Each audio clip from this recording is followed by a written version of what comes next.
कृष्ण की वाणी। बच्चे, मेरी नज़र हमेशा तुम पर रहती है, हमेशा। तुम्हें क्या लगता है कि तुम अकेले हो?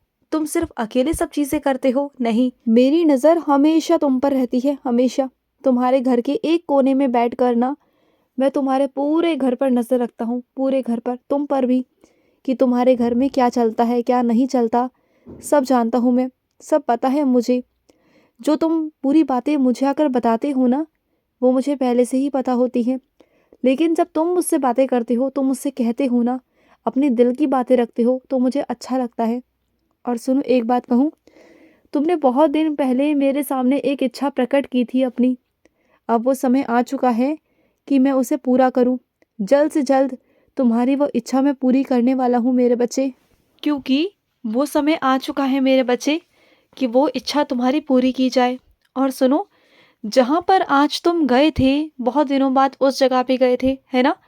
तुम ना वहाँ जाना तुम्हें बहुत अच्छा लगता है, लेकिन काफ़ी वक्त बाद गए थे, है ना? देखो, वहाँ जाया करो, जब तुम्हारे मन को शांति मिलती है, अच्छा लगता है ना, तो उस जगह पे जाना चाहिए जहाँ तुम्हें शांति मिलती हो। ये मत सोचा करो मैं जाऊँ या नहीं जाऊँ, चले जाया करो। देखो, अपने मन को खुश रखा करो, क्योंकि ये सोचो कि दुनिया तुम्हारे मन को खुश रखेगी, दुनिया तुम्हें खुश रखेगी, तो नहीं। दुनिया सिर्फ और सिर्फ तुम्हें दर्द देगी, तुम्हें उल्हाने देगी। और इसके अलावा तुम दुनिया से क्या उम्मीद रख सकते हो, बताओ? तो कम से कम अपने खुशी के लिए अपनी जिम्मेदारी लो, खुद को खुश रखने के लिए खुद जिम्मेदारी लो कि तुम्हें खुश रहना है। जब तक तुम खुद की जिम्मेदारी खुद नहीं लोगे ना, खुश रखने की अपने आप को, कोई तुम्हें खुश नहीं रख सकता, कोई भी। पहले खुद को खुश रखो, उसके बाद ही तुम्हें भी अच्छा महसूस होगा। और ये तो उम्मीद छोड़ दो कि दुनिया तुम्हें खुश रखेगी, ऐसा कभी नहीं हो सकता। दुनिया तब तक तुम्हारे पास है जब तक उनका काम तुमसे नहीं निकल रहा। जब उनका काम तुमसे हो जाएगा ना, और तुमसे काम निकल जाएगा, बस तब तक ही दुनिया तुम्हारे पास है। वरना कोई तुम्हारे पास आकर राजी नहीं होता, कोई तुम्हारे पास क्या किसी के पास आकर राजी नहीं होता। सबको अपने काम से मतलब है, सबको अपने स्वार्थ से मतलब है। अगर कोई किसी के पास जाता है ना, तो वो सिर्फ और सिर्फ स्वार्थ से ही जाता है। बहुत ऐसे कम लोग होते हैं जो निस्वार्थ भाव से एक दूसरे के पास जाते हैं। वही सच्चे रिश्ते होते हैं, वही अपने रिश्ते होते हैं। तो जो अपने रिश्ते हैं ना, उन्हें कसकर पकड़ कर रखना। जो सच्चे रिश्ते हैं तुम्हारे, बहुत कम लोगों को सच्चे रिश्ते मिलते हैं, और बहुत ज़्यादा कीमती होते हैं वो, अनमोल होते हैं वो। उन्हें हमेशा अपने पास संभाल कर रखना। और कुछ मेरे बच्चे तो सीधा मथुरा आए हुए हैं मेरे पास, मेरे दर्शन करने, बांके बिहारी के दर्शन करने। मुझे बहुत खुशी है, बहुत खुशी। सुनो मेरे बच्चे, तुम जिस इच्छा के साथ में मेरे पास आ रहे हो ना, वही इच्छा मैं तुम्हारी पूर्ण ज़रूर करूँगा। जिस भी इच्छा के साथ तुम आ रहे हो ना, मैं पूर्ण करूँगा मेरे बच्चे, ज़रूर करूँगा। और मैं अपने कुछ बच्चों से कहना चाहता हूँ, मैं जानता हूँ जो तुम गलत चीज़ें कर रहे हो ना, जिस गलत रास्तों पर तुम चल रहे हो, वो तुम्हारा मन नहीं है, लेकिन तुम्हारी मजबूरी तुमसे वो चीज़ें करवा रही हैं। वो चीज़ें तुम नहीं कर रहे, वो चीज़ें तुम्हारी मजबूरी तुमसे करवा रही हैं। तो इस बात को ना अपने ऊपर मत लेना। देखो, कभी कभी ज़िंदगी में ऐसी चीज़ें आ जाती हैं, ऐसे हालात आ जाते हैं जब मन में चीज़ें ऐसी उत्पन्न हो जाती हैं। लेकिन देखो, अगर तुम्हारे कुछ करने से किसी को नुकसान नहीं हो रहा, किसी के साथ कुछ गलत नहीं हो रहा ना, तब तुम उस काम को कर सकते हो। लेकिन हाँ, अगर वही चीज़ किसी और को नुकसान पहुंचा रही है तुम्हारे वजह से, तो वो सब चीज़ें मत करना। ये मैं तुमसे कह रहा हूँ। इस बात को समझने की कोशिश करना, दोनों बातों में फ़र्क है। और सुनो, जो ये ठंडा पानी है ना, इसे पीना सबसे पहले बंद कर दो। देख रहे हो ना तुम्हारी हालत, तुम्हें खांसी जुकाम कितना लगा हुआ है, सर्दी लग गई है तुम्हें, जानते हो? और अगर ये सर्दी अगर एक बार तुम्हें लग गई ना शुरुआती मौसम में, तो कितना तुम्हें तकलीफ से गुजरना पड़ सकता है। तुम्हारे गले में पता है ना कितनी जल्दी खराश हो जाती है, परेशानी हो जाती है, दर्द होने लगता है। फिर तुम ढंग से खाना नहीं खा पाओगे, वैसे ही पहले से कमज़ोर हो, तुम्हें चक्कर आते हैं। तो अपनी हालत को और ख़राब मत करो, मत करो लापरवाही। देखा ना, तुम्हारे जाने से, तुम्हारे बात करने से सामने वाले का मन बदल गया तुम्हारे लिए, तुम्हारे प्रति। तुम पहले से ही सोच रहे थे कि पता नहीं वो क्या बोलेगा, कैसे बोलेगा। हाँ, देखा ना, तुम जैसे ही गए उसके पास में, तुमने दिवाली की बधाई दी, तो देखा ना सामने से उसने कैसे बधाई ली।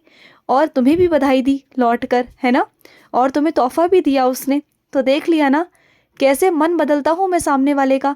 बस तुम अपना मन अच्छा कर लो, सामने वाले का मन तो वैसे ही अच्छा हो जाता है।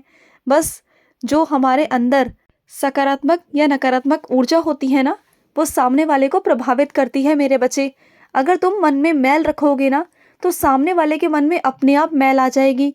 और अगर तुम सामने वाले के लिए अच्छा सोचोगे ना, तो सामने वाले के अंदर भी तुम्हारे लिए सकारात्मकता पैदा हो जाएगी। और कुछ मेरे बच्चों को ना पर्स रखना बहुत पसंद है। उन्हें तरह तरह के पर्स लेना, पर्स रखना बहुत पसंद है।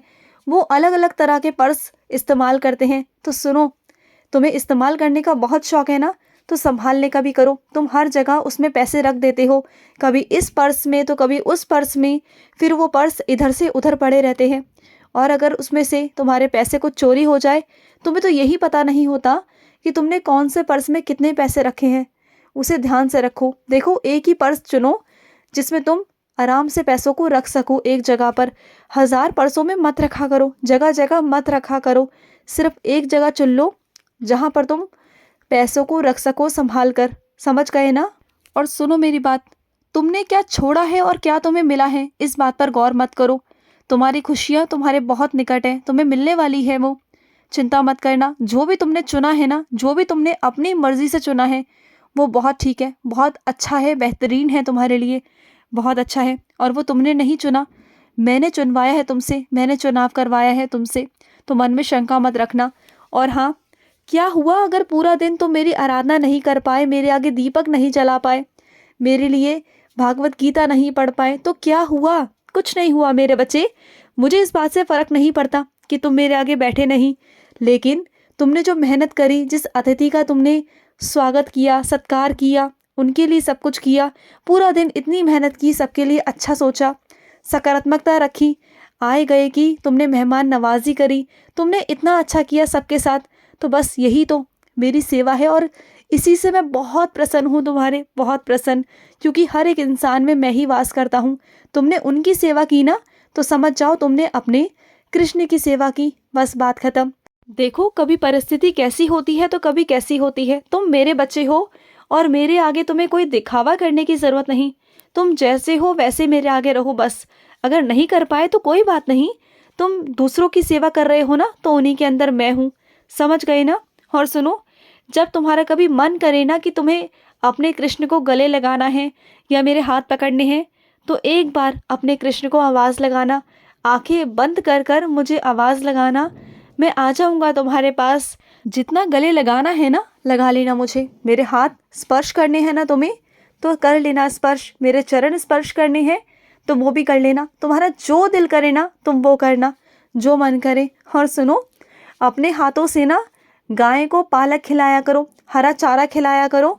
इससे तुम्हारी दिन ब दिन दुगनी बढ़ोतरी होगी मेरे बच्चे, और आगे जाओगे तुम, बहुत तरक्की करोगे। अगर गौ माता की सेवा करोगे ना, तो बहुत आगे जाओगे, बहुत आगे। किया करो, रोज़ाना किया करो। अगर रोज़ाना नहीं भी कर पाओ ना, तो हफ्ते में 2 बार कर लिया करो। कम से कम 2 बार तो कर सकते हो ना, इतना ही कर लिया करो। और सुनो, थोड़ा अपना ध्यान रखो। तुम्हारे पाँव में बहुत दर्द है ना, तो थोड़े गुनगुने तेल से अपने पैरों की मालिश करना, और मालिश करते करते मेरा नाम जाप करते रहना। फिर देखना अगले दिन तुम्हारा पाँव ठीक हो जाएगा, तुम्हारे पाँव में दर्द खत्म हो जाएगा। तुम बिल्कुल चिंता मत करना, मैं हूँ तुम्हारे साथ। खुश रहो। आज का रात्रि कृष्ण संदेश समाप्त हुआ। जय श्री कृष्णा।